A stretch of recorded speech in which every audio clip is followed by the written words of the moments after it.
Kaya nga po nito, kanina pumasok ito, pinadala ni Miss Pam ng third floor. Oh, ano yan? Meron ba tayong magagawang force or voluntary evacuation or repatriation dyan sa Mount Kamuning Footbridge?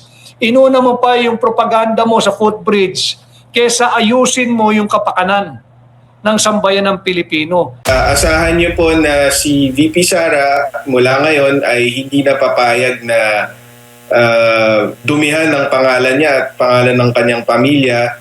Ready na po siyang laban sa mga kalaban niya at kalaban ng Pilipino. Mga ka-update, gising na ho tayo sa katotohanan. 18.3 trillion pesos mga ka-update, nakakalula hong halaga. Hindi lang ho ito basta numero mga ka-update, kundi ito'y isang kadena na nakatali sa leeg ng bawat Pilipinong hindi pa man ho isinisilang ay baon na ho agad sa utang.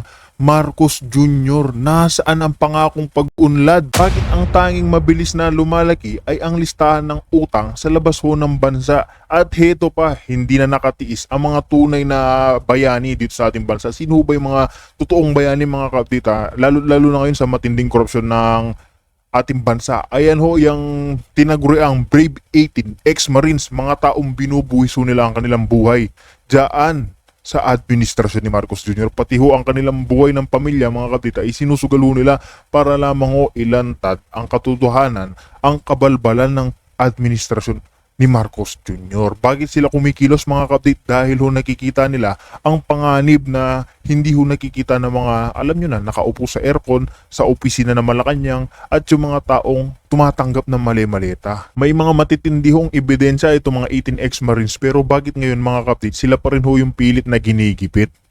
Tanong ko lang ho yan dyan sa admin ni Marcos Jr. Bakit sila ho yung pilit na iniipit? Bakit ho sila? Samantala mga kapatid, tinutukoy lang naman nila ang korupsyon. Isa pa mga ka-update, hindi lang ho itong mga 18 ex-Marines ang ating pag-uusapan kasi ito pang si Panelo Jr. mga ka-update, lantaran niya na hong sinabi na itong kampo ni VP Sara hindi na ho sila papaagrabyado dito sa kabalbalan ng ginagawa ng Malacanang kasi lahat ng pambabatikos, pambabastos mga ka-update, nakikita naman ho natin lalo na pag si Andy Glarin nagsasalita. Sabi ho dito ni Panelo Jr., hindi na ho nila papabayaan maulit pa yung mga yan. Kasi mga ka-update, diretsahan na rin ho sila makikipagsabayan. Kung pwede makaka-update, kakasuhan din ho daw nila yung mga naninirang puri dito kay VP Sara. Kaya mga update, kung bago lang ho kayo sa ating channel, isang like, isang share, isang subscribe lamang ho, malaking tulong na yan. Direkta na ho tayo, pasadahan na muna ho natin ito si Panelo Jr. Kasunod ho ito si Atty. Vic Rodriguez. Kaya mga update, wala na ho tayong paligoy-ligoy pa. Kay Ramil Madriaga, bigyan nyo lang po kami ng short info, background po nito, attorney, para sa kaalaman ng ating mga kababayan.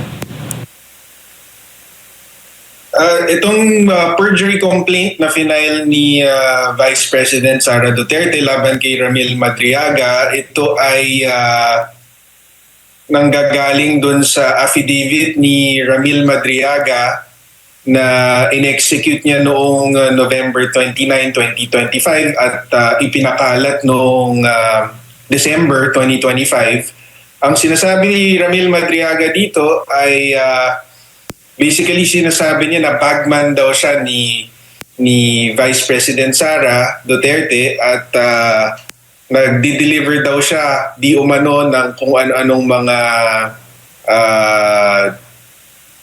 vehicles, mga sasakyan na merong mga malalaking pera para sa kung sino-sinong personalidad.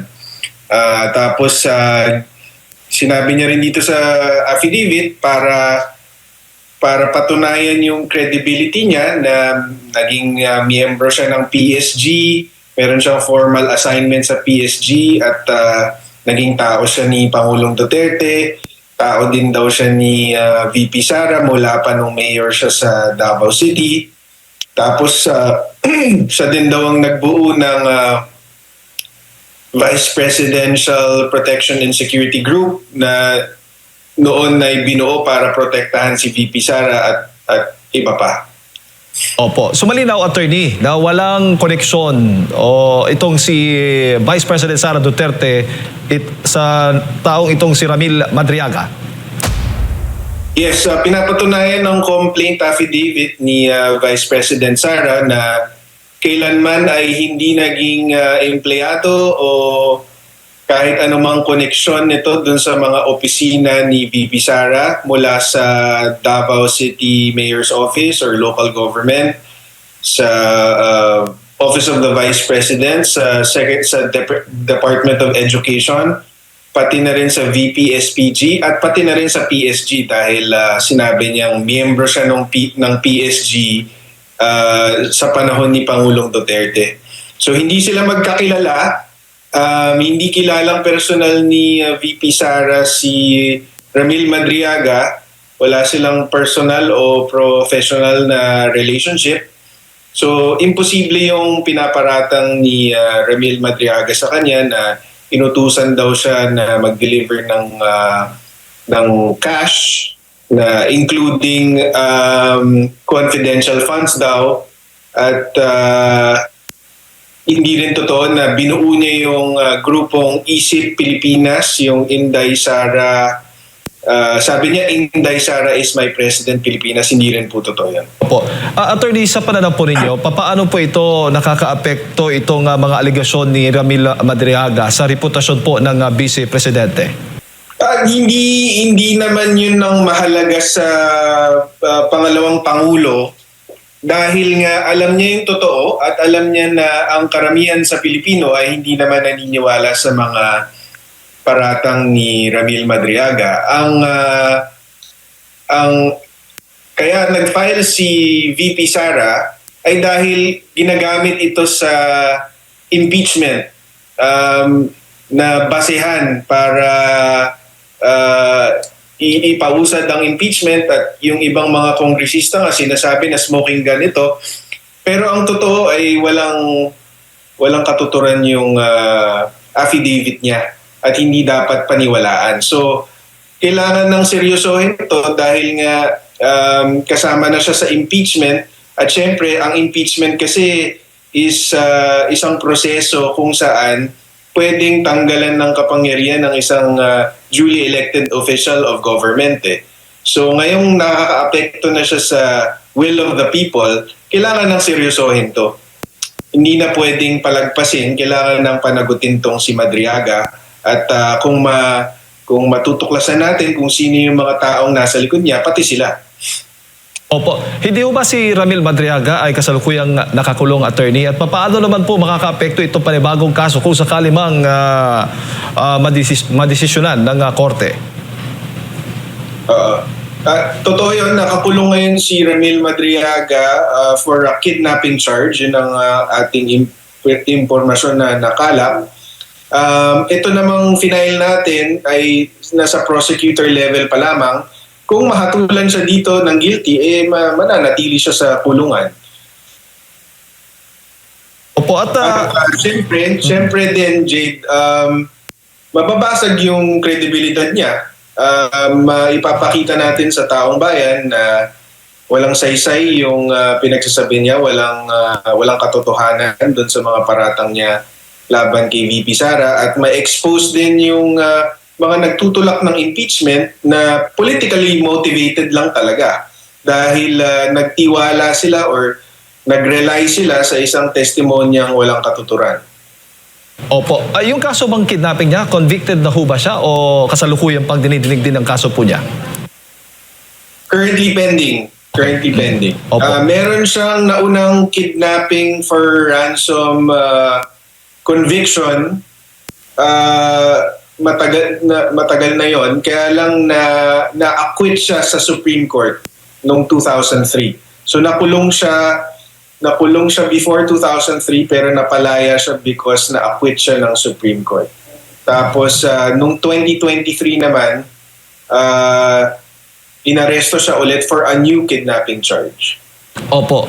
Itong si Ramil Madriaga po, attorney, yung kanyang affidavit ay ginamit din nga sa impeachment. Sa tingin po ninyo ay gaano kabigat itong naging testimonya, affidavit po niya na ginagamit po ngayon dyan po sa House of Representatives. Kung hindi ako nagkakamali, isa po yan sa mga naging dahilan ata kung bakit itinuring na may substance, may formal substance itong impeachment complaints na inihain laban kay Vice President Sara Duterte dyan po sa Kamara. Mukhang gano'n na nga. And kung natatandaan nyo, ang posisyon ng National Unity Party noon, I think just last week was they're not inclined to support the impeachment unless there's new evidence. So ang sinagot naman ng ibang mga kongresista, ito yung new evidence namin, si Ramil Madriaga. Pero at yun ang common denominator ng lahat ng impeachment complaint na final versus VP Sara, pero napapatunayan nga ng complaint affidavit ni VP Sara na kasinungalingan lahat ito. Po, bago ko pasa kay partner Admar Attorney, sa tingin po ninyo, maaari po itong gamitin ng ilang kongresista siguro doon sa Kamara para maipabatid po sa kanila kung ano talaga, kung sino ba talaga itong si Ramil Madriaga bago sila magdesisyon doon sa impeachment complaint nga ni Vice President Sara Duterte.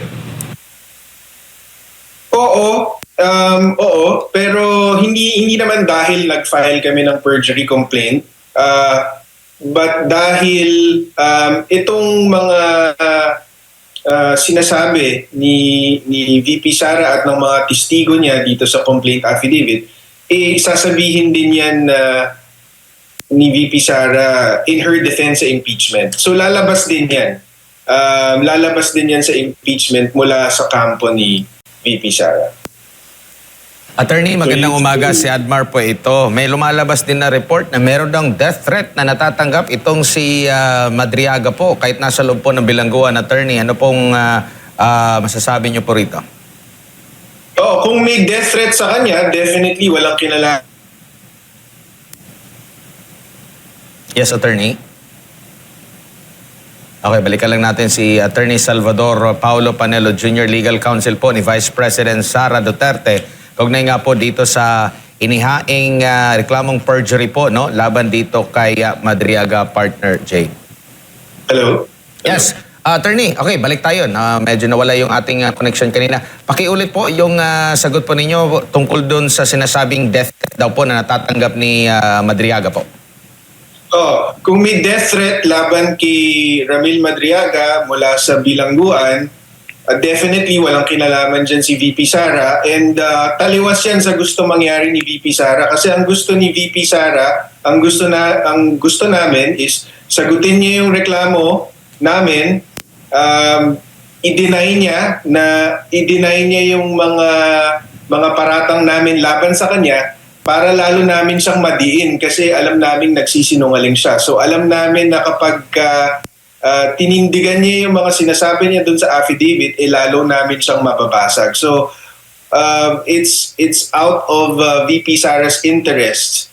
It's contrary to her interest na may mangyaring masama kay Ramil Madriaga dahil confident kami na si VP Sara ang nagsasabi ng totoo sa kanilang dalawa. Opo. Sa tingin po ninyo, kung may opinion din po ang pangalawang Pangulo, bakit umabot sa ganitong sukdulan? Kasi naniniwala ang pangalawang Pangulo na ito'y gawa-gawa lamang ng mga akusasyon. Meron po ba siyang kung bakit umabot sa ganitong klase, at meron na ba kayong nakitang parang trend? May mga ganito rin bang ginagawa noon pa, lalo na sa paninira against sa mga Duterte po, Attorney? Yan yung sabi mismo ni VP Sara doon sa statement niya, at sinabi niya rin sa aming mga abogado niya na kaya siya nag-file din itong perjury complaint kasi ito yung same style na ginawa nila kay Pangulong Duterte noon, no? Tanim witness. I think ang pinangalan niya itong si Matobato, at may isa pa, nakalimutan ko lang kung sino. So, ang sabi niya sa amin, hindi pwedeng hayaan na lang tong mga to. Sabi niya, ang pagkakamali ni Pangulong Duterte noon ay hinayaan niya lang kasi confident siya na kapag umabot ng korte, mapapawalang ma-disregard itong mga testimonya na to dahil hindi credible, hindi totoo. So, yun ang iniiwasan natin dito, na habang hindi pinapanagot, baka lalong gamitin ito, 'di ba? Baka marami pang sumakay dito, kaya dapat i-address na. Yung mga nababanggit na institusyon kung saan sinasabing connected nga itong si Madriaga, nababanggit mo yung PSG ba yun or kung ano bang institusyon yung sinasabi niyang belong siya, maaari bang maglabas ng statement or mayroon na ba silang inilabas na statement ukol rito? Meron tayong nakalap na mga certification mula sa PSG, Presidential Security Group, na ngayon ay Presidential Security Command na, mula sa ASPG na dating Vice Presidential Security and Protection Group, sa Office of the Vice President, sa Secretary of sa Department of Education, pati na rin sa Davao City Government.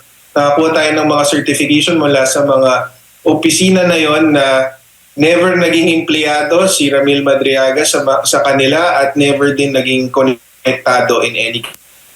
Opo. At ito ring meron ding pahayag last December, kung di ako nagkakamali, ang kalihim din po ng DILG mismo na nababanggit niya na hindi nakabisita itong si VP Sara kay Madriaga. Gagamitin din po ba yan? Nabanggit din po yan sa complaint affidavit.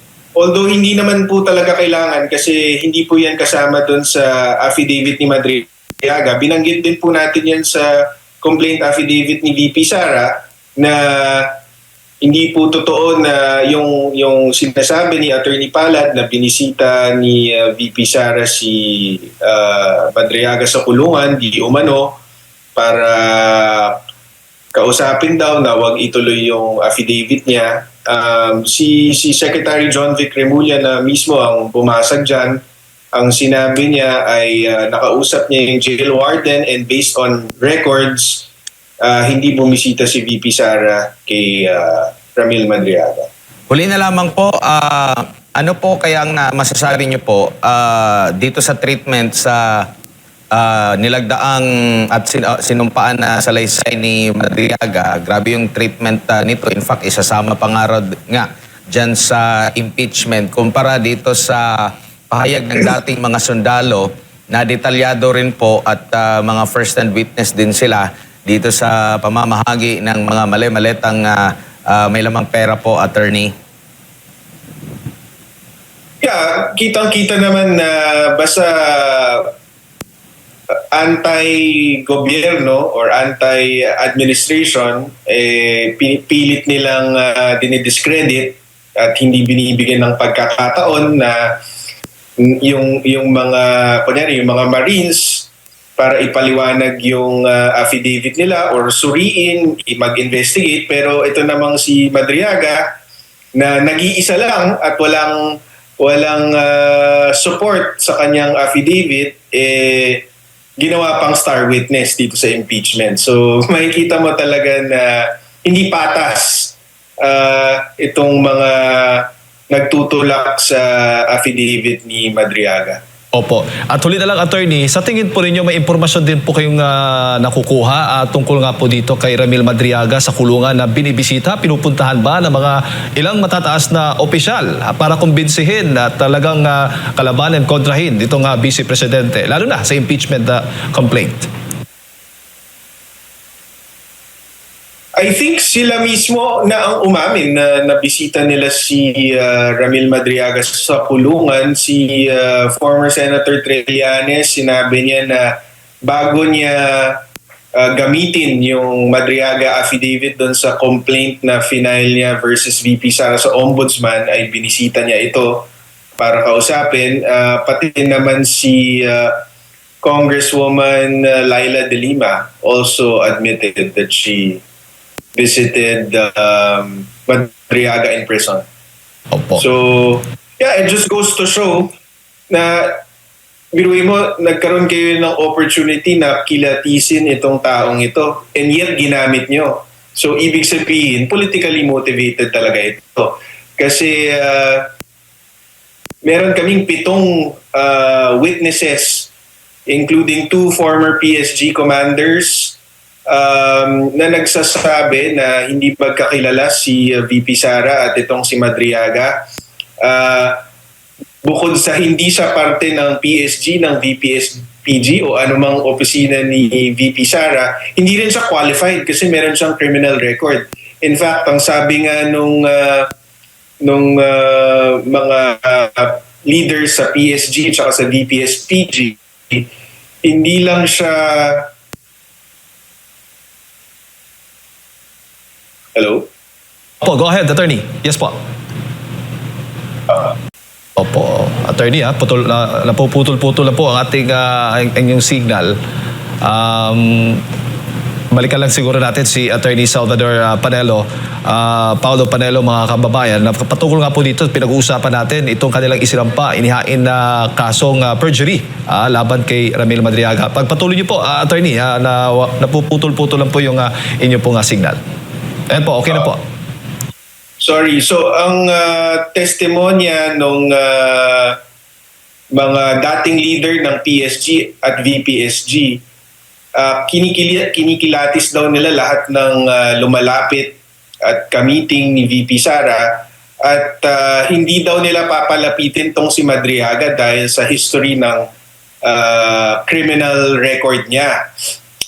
So, hindi lang siya hindi qualified na maging miyembro ng PSG or ng VPS-PG. Kahit makalapit kay VP Sara, hindi siya qualified.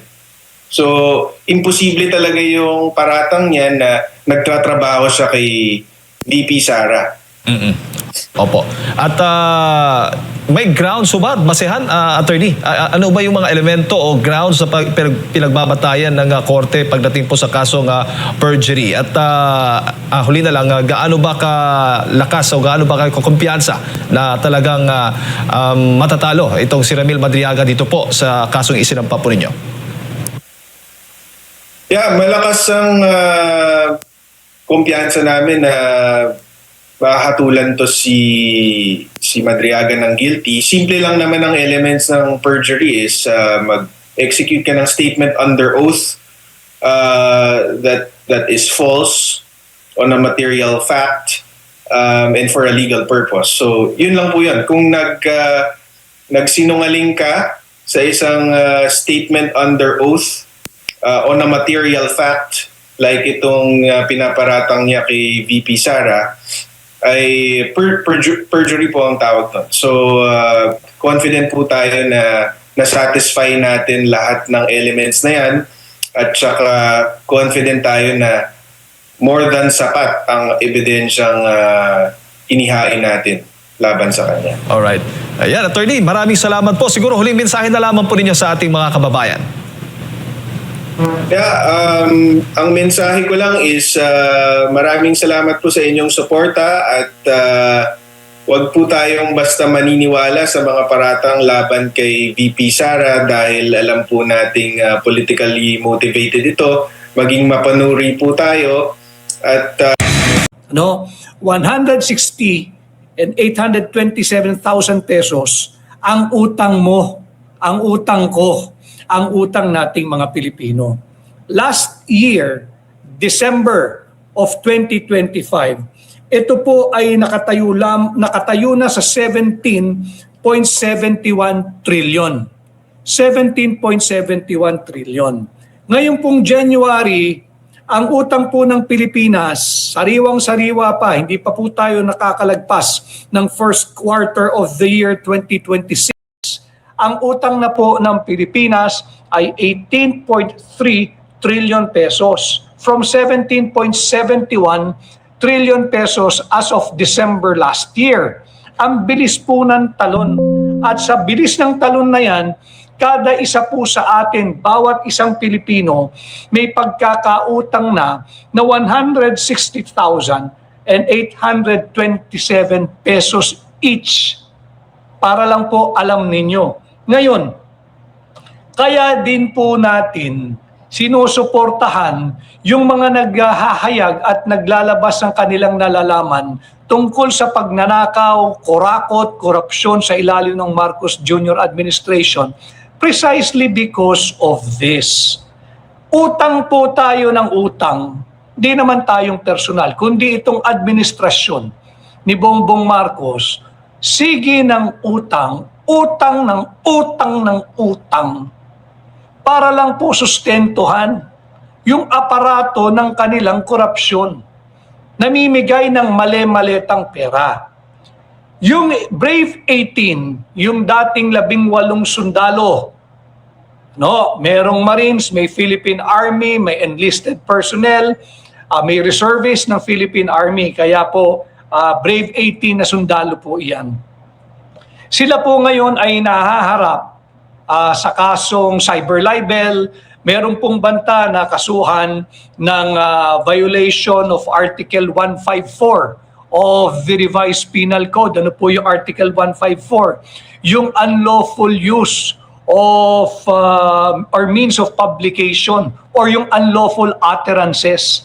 Ito po yung mariing ipinahayag sa balita na ito raw po yung naging statement ni NSA Security Council Advisor Secretary Ed Anyo, na kanya raw pong kakasuhan si Attorney Levy Baligod, yung 18 brave soldiers at si Mike Defensor, si dating Congressman Mike Defensor. Alam mo ninyo, itong ginagawa nila ay nagiging legal warfare na.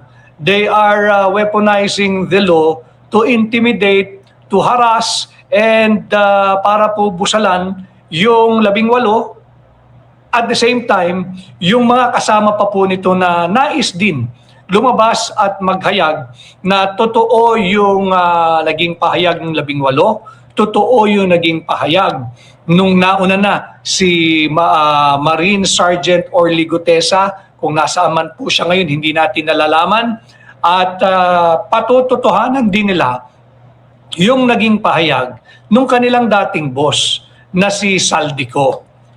Ako personally, kahit patotohanan nila yung naging pahayag ni Saldico, para lang po nasa tamang konteksto tayo, hindi po ibig sabihin ay absuelto o santo o mabuting tao yung Saldico.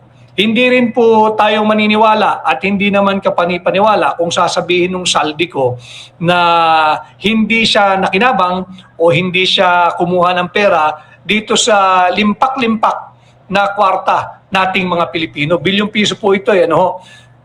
Si at Galaxy, maraming salamat. Grabe, yun nga, nagsasabing totoo, kinakasuhan. Pero sa mga magnanakaw, wala pa rin nakakasuhan. Yun nga po ang irony o yung ating kinakaharap na krisis dito sa ating bansa. Yung nagpapahayag ng katotohanan, sinumpaan nila, under oath po yun, notaryado, yung kanilang naging statement, sila po ngayon ang target ng vicious social media and mainstream media vilification. Sisirain po ang mga ito at bibigyan ng sakit ng ulo, kakasuhan probably in multiple venues para sila maobligang gumastos at baka pag wala ng panggastos, wala, hindi nila madepensa yung kanilang sarili. Subalit ano po ba yung ikinakaso o binabanta na ikaso dito sa Brave 18 sa kanila pong abogado na si Attorney Levy Baligod at ganun din kay dating Congressman at Secretary Mike Defensor? Ang nakita ko pong isa na banta ay yung Article 154 of the Revised Penal Code. Yung unlawful use of means of publication or unlawful utterances. Alam mo ninyo, maganda nga nakasuhan itong 18 sapagkat yung Article 154 wala pong puwang ito sa nangyayaring paglabas ng Brave 18. Ang pinaparasahan po ng Article 154 o yung nauna ng pahayag na ikakaso sa mga taong ito, yung unlawful utterance, ang pinagbabawal po o ang elemento po rito, matining na matining po ito, yung pagpapublish or causing to be published as news, ang fake news. So meron po dito yung elemento na fake news. Paano mo sasabihin fake news ito? Meron po silang affidavit. Ito po'y sinumpaan nila. So hindi po papasok yung Article 154. Ano pong ibig kong sabihin? I'm sure nagkonsulta ito sa abogado at may napayuhan dito na ito ikakaso mo. It's either hindi po nila alam yung kanilang sinasabi, hindi po nila alam kung ano yung linalaman ng Article 154 of the Revised Penal Code, or tahasang pananakot lang, intimidation, para po manahimik at wag nang lumabas yung mga iba pang katulad ng 18 magigiting na sundalo. At ang sinasabi po dito, ang isa pang elemento ng Article 154, yung pong sinususugan mo, inuudyukan mo yung na labagin yung isang batas o yung constituted authority or by praising, justifying, or extolling any act punished by law. Yun po yung isang elemento, no? Encouraging disobedience to the law. Wala naman po sa Brave 18 ang nagsabing huwag kayong tumalima sa pinag-uutos ng batas.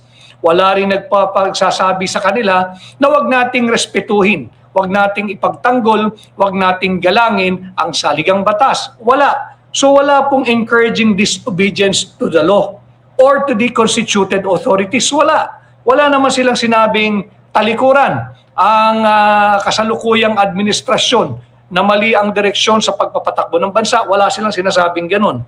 Or by praising, justifying, or extolling any act punished by law. Sa katunayan, kabaliktaran nga ho eh. Hindi ba kaya sila lumabas upang kondinahin ang korupsyon, kurakot, hatiran ng maleta, hatiran ng envelope, hatiran ng sobre, hatiran ng paper bag, ng punong-puno ng pera nating mga Pilipino. Kabaliktaran po yun eh. Hindi po nila pinuri, hindi po nila inaangat, hindi po nila gina-justify ang anumang bagay na against the law. In fact, kinokondina nila sa kanilang paglabas itong magigiting na Brave 18, kanilang kinokondina yung nasaksihan nila na korupsyon, malawakang kurakot at matinding lagayan, hatiran ng pera na nakalagay sa envelope. So hindi po uubra na yung Article 154. Alam naman po tiyak yan ng Attorney Levy Baligod, isang mahusay at veterano at batikang abogado rin naman yan. Ang sinasabi ko lang ho rito, tingnan po ninyo yung ginawang kabayanihan nung 18 sundalo. Hindi po ito pinag-uusapan ng mainstream media. Maraming salamat sa mga ilan, mabibilang mo sa daliri mo na personalidad ng mainstream media. Jessica Soho, nung kanyang report. Other than that, tahimik ko eh. Kaya naman, kanina ay aking inalam kung pinangalanan na ba doon sa pagharap. Sa pagharap nung muli, nung 18 matatapang na sundalo, pinangalanan na ba yung nandun sa affidavit nila na mga media man na hinatiran nila ng pera. Apparently, ang sabi nung isang dating sundalo, definitely na-establish doon kanina, masama ang loob nila sa mainstream media. Bakit? Dahil hindi po biro yung sakripisyong kanilang ginagawa ngayon, hindi po biro yung panganib na kanilang hinaharap ngayon, pati na ang kanilang pamilya, at hindi rin, wala na pong katiyakan kung meron pa silang kabuhayan, dahil hindi na po sila pwedeng basta lumabas ng solo-solo eh. Nanganganib po ang buhay nito. And yet, ano po ang treatment ng mainstream media? Nagiging instrumento pa ho, ito ay according to them ha, nagiging instrumento pa ang mainstream media para wasakin ang kanilang pagkatao. Subalit, ang sabi ng ilang sundalo doon, masyado naman kaming dinidemonize ng mainstream media. Samantalang nakita nila, nasaksihan nila, sila'y saksing buhay or buhay na saksi doon sa hatiran ng pera sa mga media practitioner. Tinanong din sila, I think si Marlon Purificacion, si Puri ng Third Floor Studio. Ano ba ito? Meron bang print? Meron bang broadcast journalist? Meron bang TV? Ang sagot, lahat. Lahat meron. Merong galing sa print, sa dyaryo, sa tabloid, meron pong galing sa social media, sa online, meron po sa TV, meron din po sa radyo. So, at ang hatiran po, kung di sa restaurant, doon po sa parking ng kung saan man sila ho nagpark, kung hotel, kung restaurant, sa parking, nag-aabutan, maleta, sobre, paper bag. Sa bahay, merong hinahatiran sa bahay. At meron din sa opisina o yung mismong istasyon.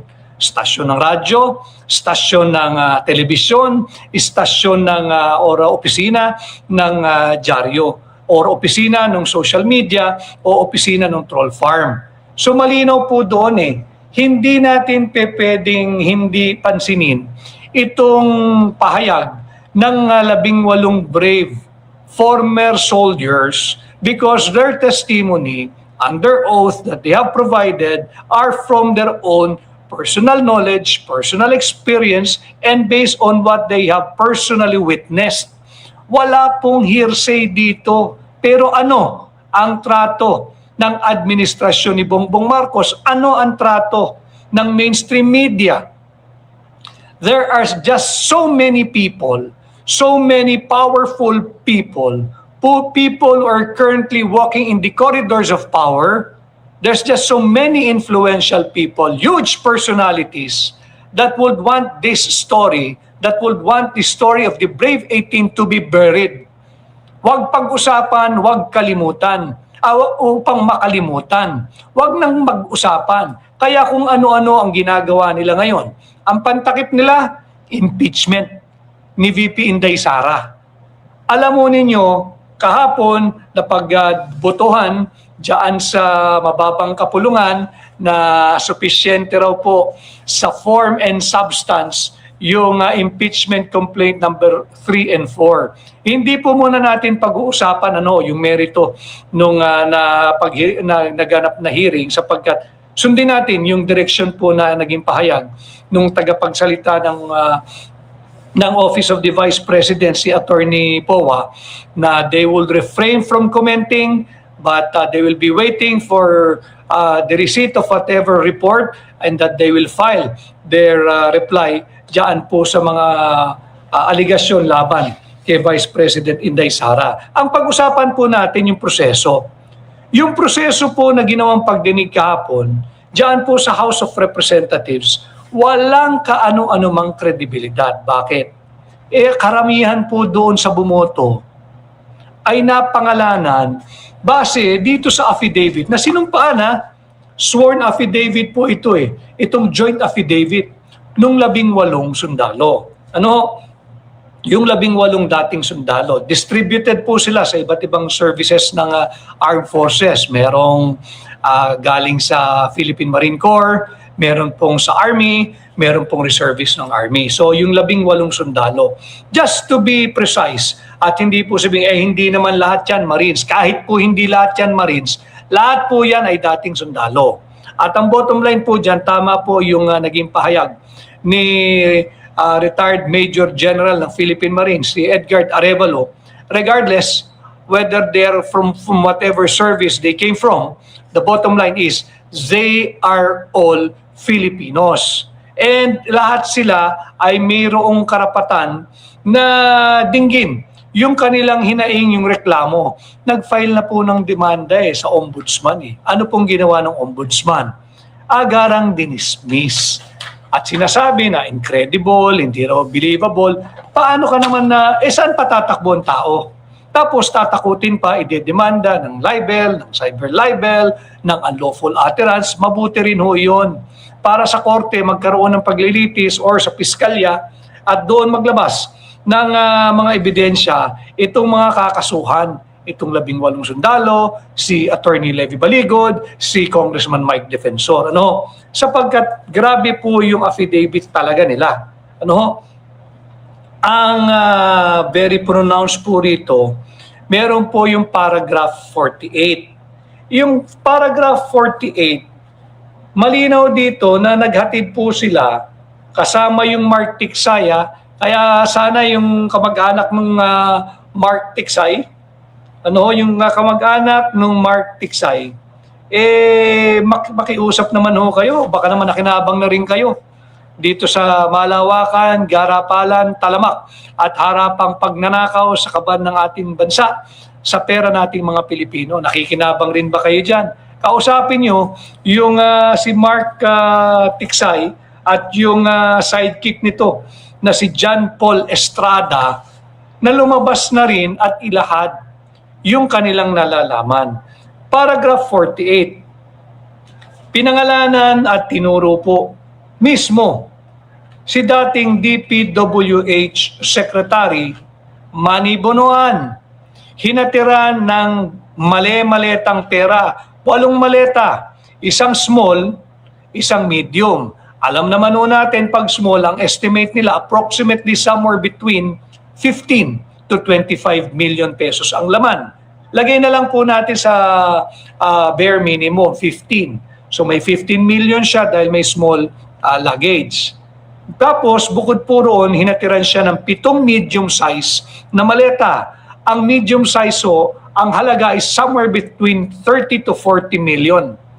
Lagay na lang mo nating 30. Yung 30 na maleta, yung 7 maleta na medium at 30 million, ang laking pera na po niyan. 210 million pesos na po yan.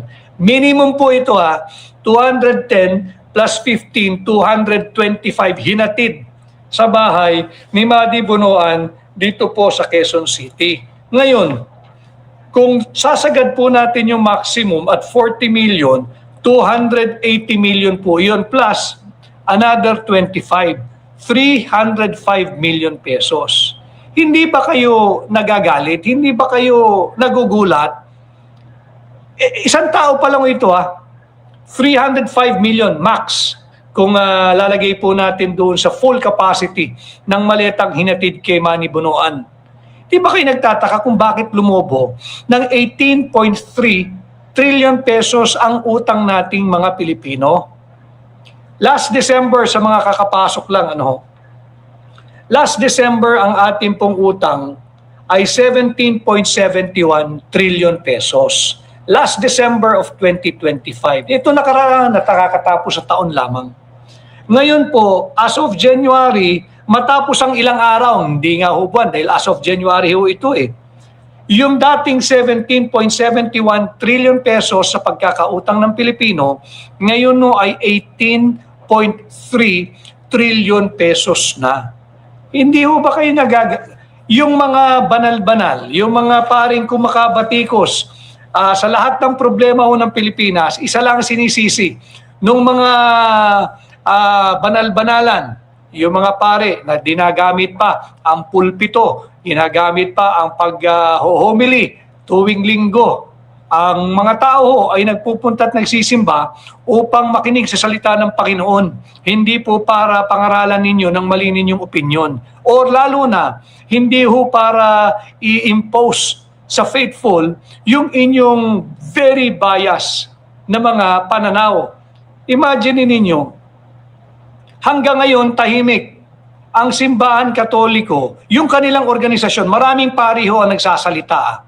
Marami sa mga katiwaliang nangyayari sa Marcos Jr. administration. Pero ang CBCP hanggang ngayon galit sa korupsyon. Pero hindi galit sa korap. Ang kanila pong mantra, pareho po ito ng Akbayan, yung alyansang Akbayan at Marcos, yung alyansang Makabayan at Marcos, yung alyansang Pinklawan at Marcos, yung alyansang Hilaw na Dilaw at Marcos. Ang sigaw nila, nagkakaisa sila. Ang kanilang sigaw, panagutin si Duterte. Or Duterte panagutin, si Marcos pagnakawin.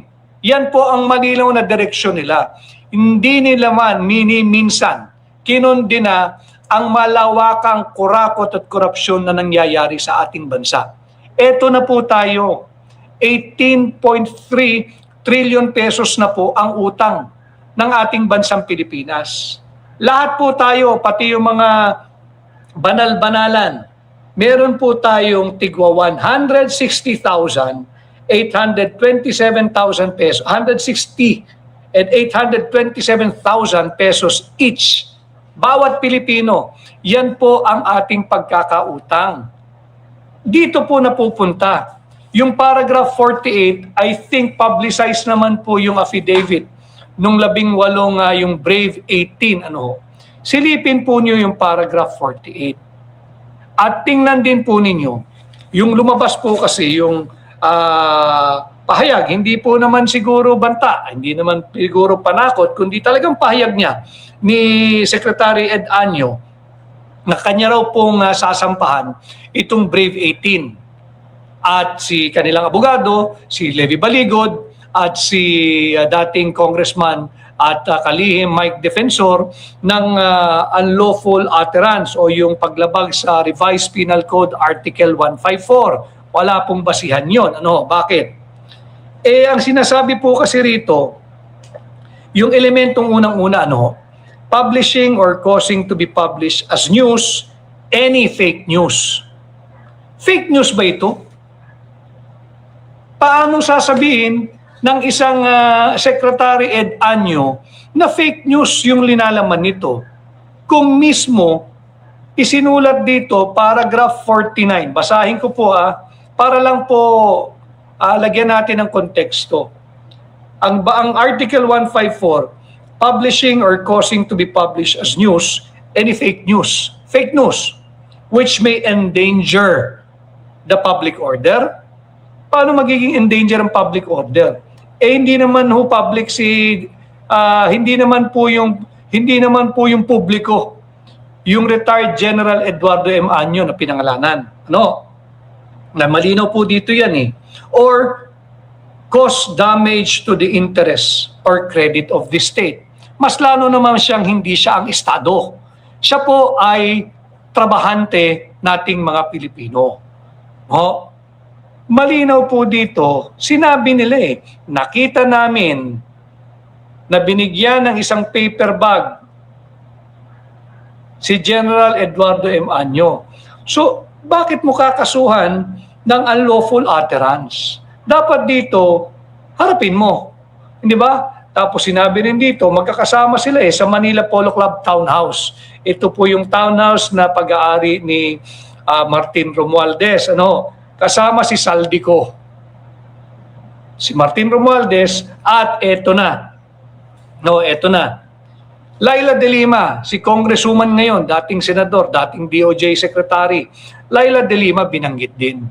Kaya nga incredible yung naganap na, kaya hindi ko sinusubaybayan Mahirap subaybayan yung isang supposedly investigation when the investigation itself, because of its members, does not have any credibility to proceed and conduct the investigation. Bakit? Pinangalanan po, imagine mo, endorser ka ng impeachment. Pinangalanan ka nitong 18 dating sundalo. Anong ginawa ng ombudsman? Agad-agad binasura. Marami po salamat sa halos 2,000 live viewers natin sa YouTube at higit po marami sa ating Facebook. Si Wolf Council, almost 21 trillion after BBM term. Hindi lang 21 trillion. Dahil ngayon po ay ito pong 18.3 trillion January pa lang. So hindi pwedeng basta sabihin na hindi totoo Napakalalim po ng pinag-uugatan nitong problemang ito. Yung paglabas ng Brave 18, dito natin lalong mauunawaan, kanya pala ang laki-laki na ng ating utang. Bakit? Pinamimigay lang suhol, na ginagamit na suhol, yung sanang development budget para sa pag-unlad ng ating bansa. 4 na taon na po si Bongbong Marcos Diba kanina pinadala na ko, salamat kay Miss Pam ng 3rd floor. Pinadala na ko ng isang larawan. Siyempre, wala silang may pakitang performance Andun daw po yung si Bongbong Marcos sa umakyat, diyan po sa napakataas na pedestrian bridge, diyan po footbridge, diyan po sa Kamuning. Ang tawag po diyan ay Mount Kamuning. Pakikita ko lang po para lang po lagyan naman natin ng konteksto itong pambubudol na naman ng administrasyon ni Bongbong Marcos. Para lang masabi ng mga tao na siya ay nagtatrabaho, nagpalabas po sila, courtesy po ito ng himpilang DZRH, inakyat daw po nila yung Kamuning Footbridge.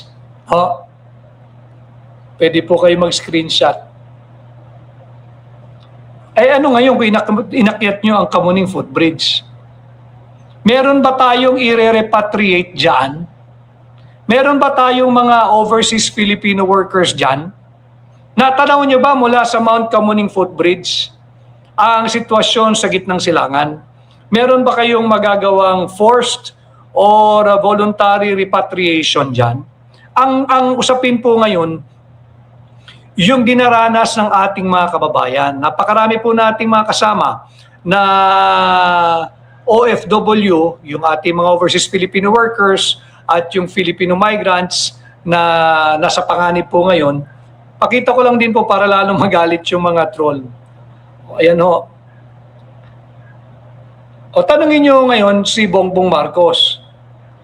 Ginoong Pangulo, natanaw mo ba yung mga dapat i-evacuate?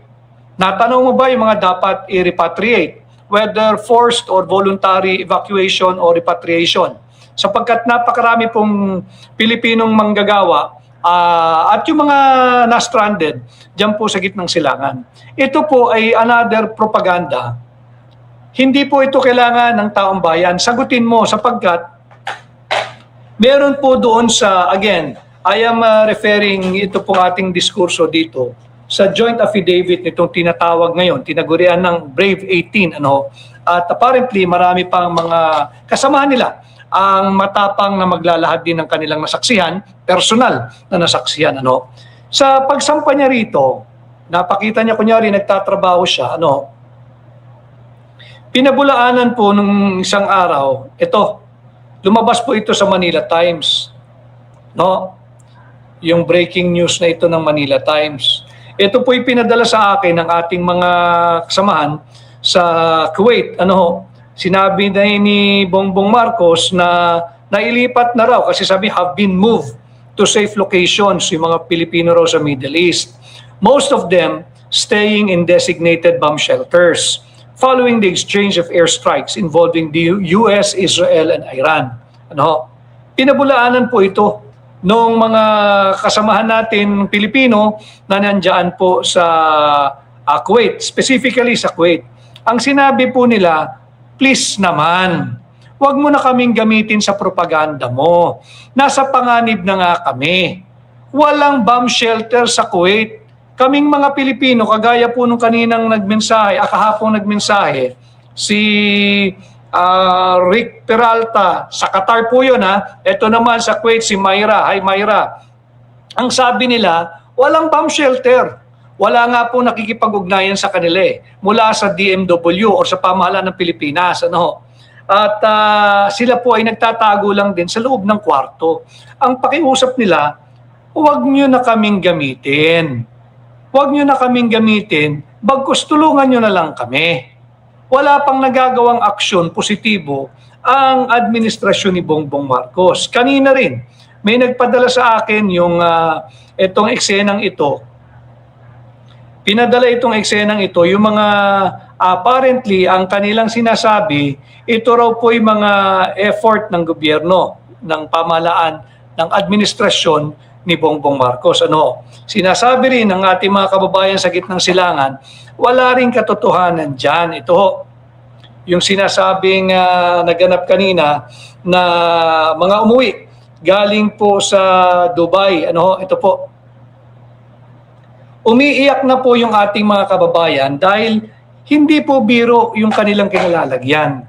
Meron pong ang title po ng pinadala sa kanila, Repatriation Flight Brings 299 Filipinos Home from the Middle East. Sila raw po ay, ang sinakyan daw po nila ay yung Emirates Flight EK336 from Dubai.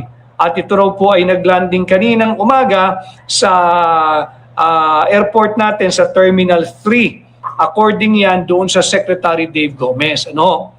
Ang sabi po ng ating mga kababayang mas may alam sa nangyayari, may mga ticket na po iyan. Hindi raw po iyan, ano ito?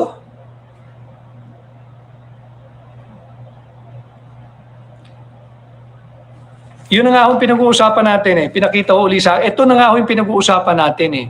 Yung pinauwing 299, hindi raw po yun effort ng gobyerno sapagkat may mga ticket na raw po iyon. Talagang karamihan, halos lahat sa kanila ay pauwi na. Inabutan lang ng bombahan sa gitnang silangan. Sila raw po ang nagbayad ng kanilang mga tickets. Yung iba roon ay returning overseas Filipino workers. Yung iba doon ay mga turista lamang na stranded pero may return ticket na po iyon. Kaya umiiyak po yung ating mga kababayan sa Middle East. Specifically, again, the information that regard what we are describing now ay galing po mismo sa mga kababayan natin sa Middle East, specifically sa Kuwait. Ano ho? At yan, sinabi niyo, tinawagan ko po, sir, ang friend ko na nasa travel agency. Mga stranded passengers daw sila at hindi sila pinabayaan ng UAE government. UAE, hindi Philippine government. Ano ho? Kaya po tinutuwid natin yung mga propaganda pa rin ho eh. Nasa krisis na po ang buong mundo. Hindi lang naman tayo.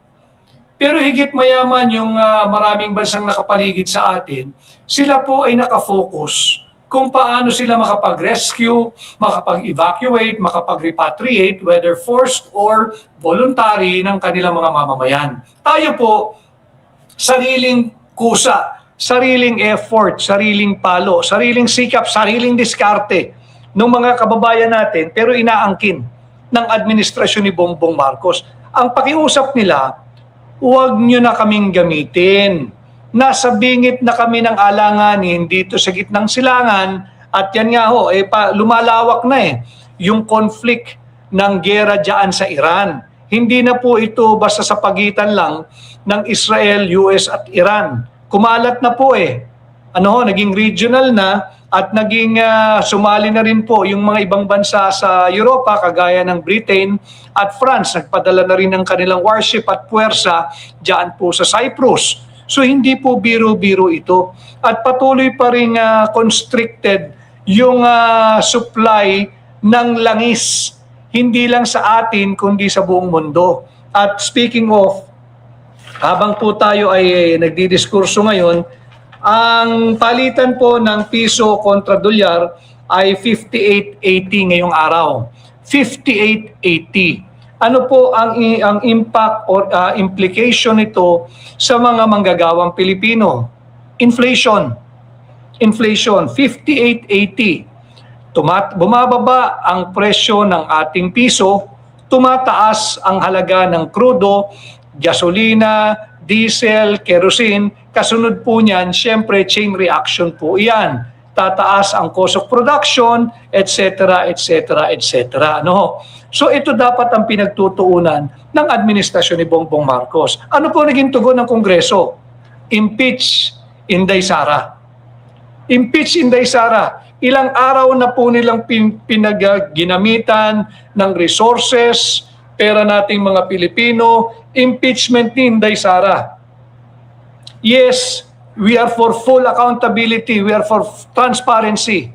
Pero ano na nagawa ninyo para maibsan yung danger na kinaharap o peligrong kinaharap ng ating mga kababayan?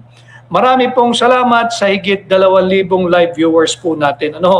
So, imbes na PR stunt si Bongbong Marcos, dito po sa paragraph 45, para lang po lagyan natin ng konteksto, paragraph 45 ng pinagsamang affidavit at salaysay nung 18 may isog, magigiting or brave 18. Ano ho?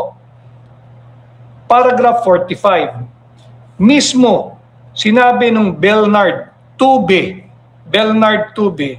kasama siya, isinama siya ni Zaldico. Nag-deliver, naghatid ng 5 malaking maleta sa bahay ni Bongbong sa Lawag. At sumakay pa nga raw sila ng isang eroplano na may tatak airtaxi.ph. Detalyado po ito eh. Nag-overnight kami doon. Ito po i-quote ko yung last sentence niya. Nag-overnight kami doon at may mga pictures ako. Sino si ako? Si Bernard Tube. May pictures daw si Bernard Tube na kasama niya si Bongbong Marcos. Ano? So yun po yung ating dapat hingin sa kanila naman. Ilabas yung larawan na kasama mo, kasi kasama ko may pictures ako na kasama si Bongbong Marcos. Ano ho? Kasama si Bongbong Marcos at si Sandro Marcos. To be fair to this father and son tandem, si Bernard Tube, I know there is already, you will be confronted with many cases. Baka estratehiya po niya na, siyempre, kanyang proteksyon, wag niya munang ilabas kung ano lahat ng kanyang baraha, lahat ng kanyang alas, ano. Pero para po i-debunk, yung paninira sa inyo, total, sinasabi niyo sobra na. Kung ako ang kanilang abogado, kanya-kanya, ito yung pananaw ko lang, you may or may not agree with me. Unang-una, lalabas ko yung pangalan, ilalahad ko yung pangalan kung sino-sino yung mga media men or media men and women na tumanggap ng pera, whether mainstream media or social media, para po hindi kayo sadyang ginagawan ng butas or hinahanapan ng butas. Credible ito, to my mind as a lawyer, because these are all based on their personal experience, personal knowledge, and what they have personally witnessed. Not only that, sila mismo yung naghatid eh. Di ba sila mismo yung naghatid? Hindi na lang nila masikmura kasi nga, ang utang ho natin 18.3 trillion na ang ating pagkakautang. Ito dapat sagutin ng Malacanang. Yung paragraph 45, naghatid ng pera sa bahay ni Bongbong Marcos sa Lawag, Ilocos Norte. At meron pang picture si Bernard Tube ayon sa kanyang naging pahayag sa kanyang sinumpaang salaysay. Dapat naman ilabas din yun. And again, naintindihan ko yung siguro strategy nila para naman meron pang some degree of protection, hindi agad lahat linalabas. Pero dalawang bagay ho eh. May mga pinangalanan mo si Bongbong Marcos at Sandro Marcos, at kamoy meron kang pinangahawakan larawan, pinakamainam para hindi na dinudungisan o sadyang pinahihina yung credibility ng inyong paglabas, ng inyong naging tahasang pahayag, ilabas nyo yung picture, pakita ninyo. And let them explain. Anong ginagawa nga naman nung Bernard Tube sa bahay ng presidente? Alam mo ba ninyong napakahirap magpunta sa bahay ng presidente? Alam mo ba ninyo kung gaano kahirap makalapit sa presidente? Pero para mag-overnight ka, kagaya ng kiniklaim ng Bernard Tube, na meron pa siyang mga larawan, kasama si Bongbong Marcos sa bahay niya sa Ilocos Norte, very credible po itong kanyang naging pahayag, basta't ilabas yung picture eh. Kesa tatakutin na magdedemanda, maganda rin ho yun ito po'y pananaw ko lang. Kung baka sakaling rinereserba po nila yan, at inaantay na makatanggap ng subpoena at magkaroon ng preliminary investigation. Maaari, sa preliminary investigation, marami pa silang ilalabas. Ganon din yung pangalan ng mga nasa, pareho po ito mainstream media at social media na tumanggap ng sobre, ng expandable folder or envelope, ng paper bag, at ng maleta, whether small, medium, or large. But just the same, ito po yung dapat sagutin. Sagutin ito ni Manny Bonoan, sagutin ito ni Ed Anyo, sagutin ito ni Bongbong. Pinakamatibay, ay maglabas pa sila ng mga larawan o dagdag na patunay sa mga darating na araw ng kanilang mga larawan na upang patunayan yung kanilang claim. Ang maganda nga rin ho niyan, sa bagay mahirap po sila kasing dalin ng iba't ibang lugar. Puntahan din yung mga bahay kung saan sila naghatid. I'm sure, dati pong sundalo yung mga yan eh. Alam nila, matutuntun nila, matutukoy nila yung mga bahay na pinaghatiran nila. For sure, kung gagawin pong isang malaking police line-up o rogue gallery na may hahambing ang mababang kapulungan, magkaroon ng isang session, isang araw, nandun lahat, walang absent. Papuntahin yung 18 brave soldiers at doon nila ituro. Dahil makikilala raw nila pag nakita nila eh. Marami pang hindi na pangalanan, pero yung napangalanan, maganda rin. Magkaroon ng isang session ang House of Representatives, obligayin lahat, walang absent, walang lalabas sa plenaryo, papasukin ninyo yung 18 brave soldiers at ituro itong mga napangalanan sa kanilang sinumpaang salaysay at ganun din yung mga makikilala nila pero hindi nila kilala yung pangalan. Para fair, di ba? Para fair. Kung talagang matatapang din yung mga inakusahan na nasasabi, magdedemanda, bigyan din natin. Kasi talagang itong storya ng 18 matatapang, magigiting at maiisog na 18 dating sundalo, marami pong malalaking tao ang interesadong ilibing ang kanilang nalalaman. Figuratively, and could be literally, marami pong interesadong ilibing ang kanilang nalalaman, ang kanilang pahayag, ang kanilang nasaksihan, maaari pati ang kanilang personal na mga buhay. Again, figuratively or literally. No? So yung Brave 18, yung paglabas po nila, i-relate po nyo yan, ang laki na po ng utang ng sambayan ng Pilipino. Ano ho? 18.3 trillion. Galing po tayo sa 17.71. Last year ho, bago matapos ang taon, lumabas yung balitang yan. Laking-laki na tayo lahat eh. Ngayon po, as of January, 18.3 trillion. Ang sinasabi, dahil daw po ito sa front-loading ng, front-loading ng borrowing, na kung tawagin, ibig sabihin, higit pong mas malaki yung portion ng pagbabayad sa interest, yung cost ng pangungutang, kaya lumobo raw ng 18.3. But that's not the point. The point being, umabot na po tayo sa 18.3 trillion na utang.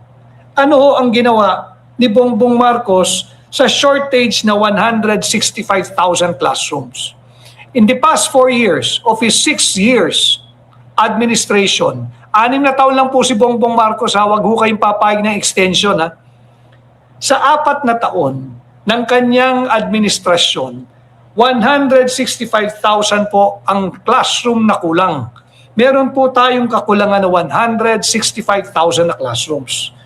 Sa laki ng inutang ng kanyang administrasyon, base po sa DBM, Budget of Expenditures and Sources of Financing, 2023, 2.1 trillion ang naiutang, 2024, 2.5 trillion, 2025, 2.6 trillion. Base po ito sa DBM yung Budget of Expenditures and Sources of Financing. Ano? Sa laki ng inutang ng administrasyon ni Bongbong Marcos, noong 2024, 847 classrooms lang po ang kanyang ipinatayo. Ito malala. Noong 2025, matapos silang gahasain ng harap-harapan ng ating pambansang budget. Tatandaan nyo, hanggang ngayon hindi pa rin naaaksyonan yung 2025 petition to declare the 2025 national budget unconstitutional. 2025, 22. 22 classroom lang, 22, hindi nga 22,000 22 classrooms lang ang naipagawa o ipinagawa ni Bongbong Marcos. Sa kabila na po niyan, na nalalaman na nila na meron tayong shortage na 165,000 classrooms. Ganyan po kalala iyan. Ano ho? Meron pong tanong dito, si Juicy or Juxi. Attorney Vic, good afternoon. Paano po kung hindi aksyonan ng ombudsman ang sinubmit ni Attorney Baligot at 18 may isog na Marines. Saan po tayo tatakbo para makasumbong? Yun nga ho ang krisis nating mga Pilipino eh. Dahil doon si Bendalo, kasali rin dito eh. Si Mr. Lobender, si dating congressman, ngayon Senador Erwin Tulfo, pinangalanan din. Di ba? Yung Bendalo, sometimes you have to Bendalo kanya. Ito na po yung nangyayari. Saan tatakbo ang ordinaryong Pilipino? Saan tatakbo yung mga nais magpahayag ng kanilang nalalaman upang labanan ng korupsyon? Kung ultimong simbahang Katoliko ay seemingly parte na yung kanilang organisasyon, yung CBCP, parte na ng aparato ng kurakot at korupsyon ni Bongbong Marcos. Hindi naman sila nagkokondina ng korupsyon at kurakot eh. Hindi sila nagkokondina. Hindi ko rin alam ang tamang tugon, juicy or juicy sa iyong katanungan. Kanino tayo tatakbo? Diba? Kanino tayo tatakbo kung talagang lantaran na ang pagwawalang hiya sa ating mga batas, sa ating mga Pilipino? Si Cherry Lou De Jesus, maraming salamat. Ang sabi niya, we salute all these brave men, praying and hoping something can be done to finally solve this corruption. Si Joseph Elmer Garcia, marami pong salamat. He is from Germany. Si Monet Bonet Cruz ng Rome, Italy. Si Josephine Gonzaga ng Alcobar, Saudi Arabia. Mag-iingat din po yung, I think meron mga ilan-ilang Pilipino sa Azerbaijan. Nabomba na rin ho yung kanilang airport dyan po sa Azerbaijan. Ang Azerbaijan, kapitbahay lang po ito ng Iran. Eastern Europe at Western Asia po yung Azerbaijan. Si Josephine Gonzaga ng Saudi Arabia, si Minel Domingo, si At Yasinet ng Lebanon. Mag-iingat ka, At Yasinet. Grabe ang airstrikes ngayon dyan. Si Annabel Ventura, maraming salamat. Jackie Humamil ng Batangas. At Blessed 904 Taiwan. Si Mary Grace De Leon. Ito si Mary Grace De Leon. Totoo pong walang bomb shelter sa Qatar. So may mga nagsasabi to debunk. Itong kawawa po yung ating mga overseas Filipino workers. Iba pa na propaganda po eh. Kagaya nga po nito, kanina pumasok ito. Pinadala ni Miss Pam ng 3rd floor. Ano yan? Meron ba tayo magagawang force or voluntary evacuation or repatriation dyan sa Mount Kamuning Footbridge?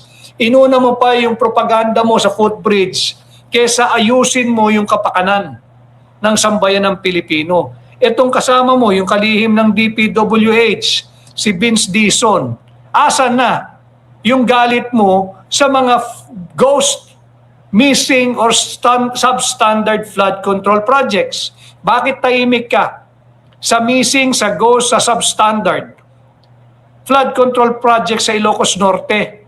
Pero galit ka doon sa mga nakikita mo sa area ng Davao, Davao del Norte, etc. So ito, pambubudol din ho ito eh. Aparato na rin po ito ng pambubudol. Ayan ito, credit naman po rito, syempre yung GMA News, linabas din nila ito. 18.3 trillion na po ang ating pagkakautang. Samantala, yung mga pera po natin, wala. Pinamimigay lang na suhol, male-maleta. Male-maleta? Si at least. Ano ba talaga ang papel ni Lisa Marcos sa gobyerno? Wala. Papel de liha siguro. Paano niya mapauwi ang mga OFW? Wala nga pong solusyon eh. Wala silang aksyon. Samantala, tingnan ho ninyo. Diba? Ito po ng isang araw pa eh. Ultimo ang Estados Unidos ay nababahala. At sinasabihan ng kanyang mga mamamayan, umalis na kayo dyan at hindi ligtas dyan sa Middle East. Meron po tayo yung lagi nilang binibida, yung EDCA. Tatalakayin po natin, sana bukas may makaluwag po ako ng oras. Talakayin po natin yung peligrong dulot ng EDCA. Sasagutin po natin yung pahayag na yung EDCA raw po ay hindi US military base. Yun po ay isang pambubudol pa rin. Sapagkat ano ba ang military base? Diba? Ano ba ang US military base? Diba dapat yan meron silang tropa? Meron eh. May pasilidad? Marami. At may mga gamit na armas na pandigma. Marami, may missile na nga ho sila rito eh. Nandito na nga po yung mga gamit nilang pandigma. Ang pambubudol, hindi raw po yung US military base. Iyon doon po ay gagamitin for humanitarian, relief, assistance, and rescue. Ilang bagyo na po ang dumaan. Ilang lindol na ang pinagdaanan natin last year. Ilang baha na ang pinagdaanan natin last year. Wala naman tayong nakita na relief and rescue or humanitarian effort mula dyan sa mga EDCA US military bases. Sinasabi po nila na hindi naman daw po tayo bahagi ng Middle East Theater o yung kung saan nagaganap ang gera. At hindi raw po dapat tayo mangamba. Yun din po yung pananaw ng Dubai, hindi ba? Yung mga bansa sa ilalim ng United Arab Emirates, Saudi, Bahrain, Qatar, ultimo Oman. Ngayon nga po pati yung Azerbaijan. Di ba? Hindi sila nangangamba na madadamay sila. Bakit? Ang kanila, away yan ng Israel at Iran. Ano nangyari? Binomba po yung mga base militar ng Estados Unidos doon sa mga bansang yun. So, hindi po pwedeng sabihin panatag lang kayo at hindi tayo madadamay. Sana, because we cannot afford, we will not survive. Ang unang kalaban ho natin, itong pagtaas ng presyo ng langis eh. Kawing-kawing na po yan, pati po yung presyo ng pamasahe, ihirit na rin po yan.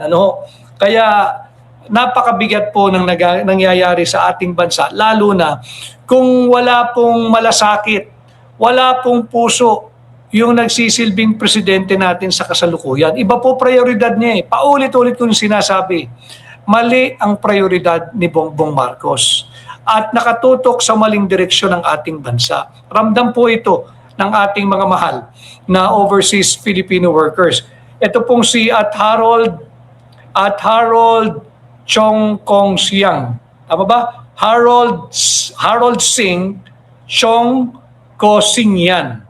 Dito sa Dubai, binomba ang US Embassy nung isang gabi. Kaya nga po si Ezra Perez, ang missile po ba ng Iran na abot po sa Pilipinas? Siguro yung kanilang long-range missile. Ang pinagyayabang po ng ating administrasyon ngayon, nandyan naman daw po yung Typhoon Defense Missile ng US.